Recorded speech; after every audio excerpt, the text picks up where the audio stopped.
यकीन नहीं होता है तो वो चले गए यहाँ से, लेकिन चले गए क्यों? कुरान कहता है मौत पर हक है, और मौत एक ऐसी चीज है कि मौत से किसको रुस्तगारी है? आज तुम्हारी कल हमारी बारी है। और शायर कहता है अजल ने न किसरा न दारा न छोड़ा, इसी से सिकंदर सफाते बिहारा। कि अजल का मतलब होता है मौत, और मौत ने सिकंदर बादशाह, जिसका नाम आप लोग सुने होंगे, वो बादशाह भी मरा है।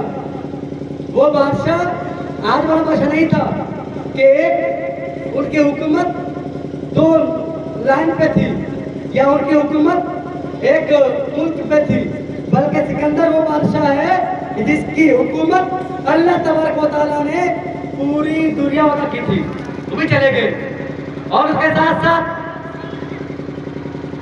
सुलेमान अलैहिस्सलाम, जिनकी अल्लाह तबारक व तआला ने इंसानों पर भी हुकूमत दी, जिन्नातों पर भी हुकूमत दी, हवाओं पर भी उनकी हुकूमत दी, दरियाओं पर भी उनकी हुकूमत दी।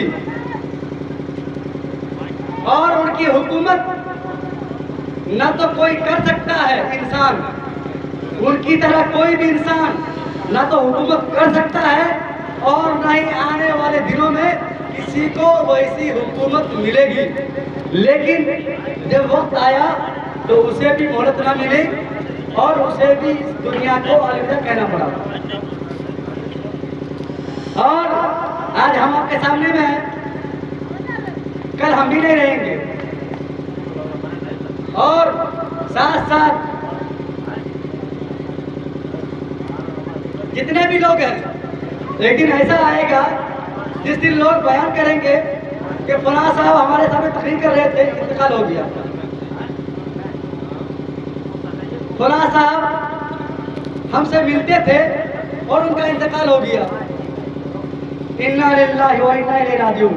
बस काम तमाम हो चुका है। उसके बाद उसके बाद क्या होगा? उसके बाद वही होगा जो दुनिया में आपको बताया गया था। मतलब कई लोगों, कुरान ने कहा था वल अस्र इन्नल इंसाना लफी खुस्र, कसम है उस जमाने की दुनिया के तमाम इंसान घाटे में है। इल्लल लदीना आमनू व अमिलुस सालिहात, मगर वो लोग जो ईमान लाए और नेक अमल किए, वही कामयाब है। उसके बाद जब हम मरेंगे तब तरह अमल खुलेगा और वो तमाम कट्ठा चिट्ठा जो आप जिंदगी में किए होंगे वो सब आपके सामने पेश किया जाएगा और आपके हाथों में दिया जाएगा। जैसे आजकल इम्तिहान होता है, परीक्षा होता है, एग्जाम होता है, जब रिजल्ट आते हैं, अच्छे रिजल्ट आते हैं, लोग खुशी मनाता है और बोलता है कि मैं फर्स्ट डिवीजन पास हो गया, मैं सेकंड डिवीजन पास हो गया, और लोग मिठाई खाता है। लेकिन जो फेल हो गया वो किसी को नहीं बतलाता है। कल क़यामत के मैदान में पास होने की अलामत क्या है और फेल होने की अलामत क्या है? तो वहां पास कौन होगा और वहां फेल कौन होगा? याद रखिए, दुनिया के अंदर आपके यहाँ कामयाबी की जितनी भी अलामतें हो, वो तमाम अलामतों में से कोई भी अलामत वहां नहीं है। वहां पर चलेगी सिर्फ मुसलमानों की, वहां पर चलेगी सिर्फ ईमानों की, वहां पर चलेगी सिर्फ नमाजों की, वहां पर चलेगी सिर्फ रोजों की, वहां पर चलेगी नेक काम की। मतलब जिनके पास नेक काम होगा वो कामयाब है। और याद रखिए, औरत मर्द के साथ साथ औरत भी। इसलिए जो औरतें सुन रही हैं, जो मेरी माएँ और बहनें सुन रही हैं, मैं उनसे भी कहता हूँ कि आप लोग भी अगर आप मेरी आवाज़ को सुन रहे हैं तो आप भी इस बात को समझिए और अमल करने की कोशिश कीजिए। क्योंकि नमाज अगर मर्द पर फर्ज है तो ऐसे ही नमाज आप पर भी फर्ज है। जैसे रोज़ा मर्द पर फर्ज है, ऐसे ही औरत पर भी फर्ज है। जैसे ज़कात मर्द पर फर्ज है, ऐसे ही औरत पर भी फर्ज है। जैसे हज मर्द पर फर्ज है, ऐसा औरत पर फर्ज है। अलबरद जितने भी इस्लाम के अहकाम मर्दों पे लागू होते हैं, उतने ही तमाम अहकाम औरतों पर भी लागू होते हैं।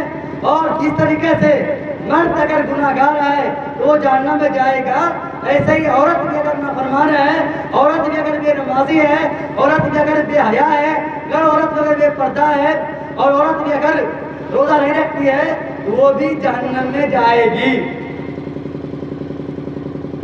और वहां पर कोई किसी को काम नहीं आएगा।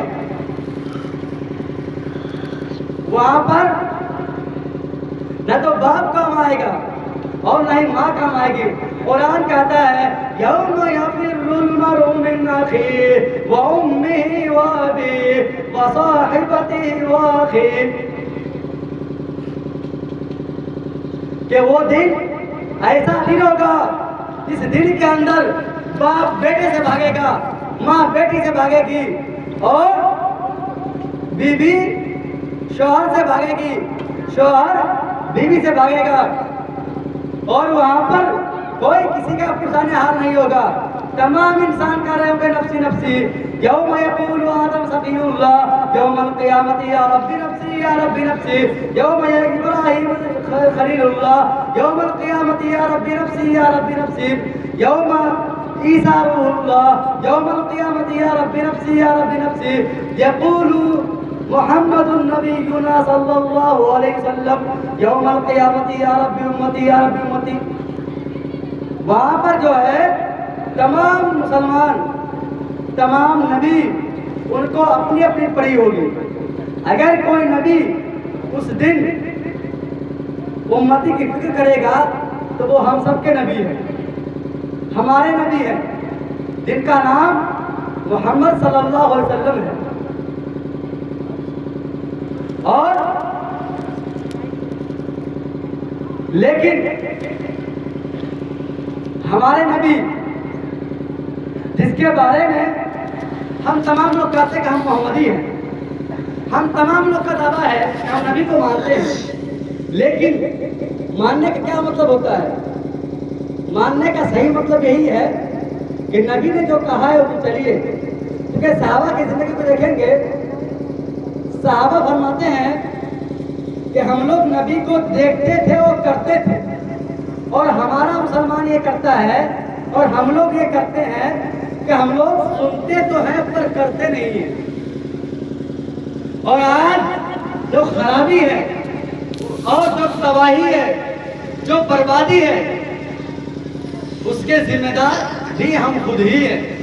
इसलिए कि नबी ने फरमा दिया था आमालुकुम उम्मालुकुम, अगर तुम्हारा अमल अच्छा है तो हाकिम भी तुम्हारा अच्छा ही होगा, और अगर अमल तुम्हारा बुरा है तो हाकिम भी तुम्हारा बुरा ही होगा। और पूरा दुनिया शाहिद है, जब तक हमारी जिंदगी में कुरान था, जब तक हमारी जिंदगी में दाढ़ी थी, जब तक हमारी औरतें पर्दा करती थी, जब तक हमारे घरों से तिलावत कुरान करीम की आवाज आ रही थी, उस वक्त तक हम इसी मुल्क के अंदर बैठे हुए हुक्मरान थे। दूसरों की तकदीर के फैसले हम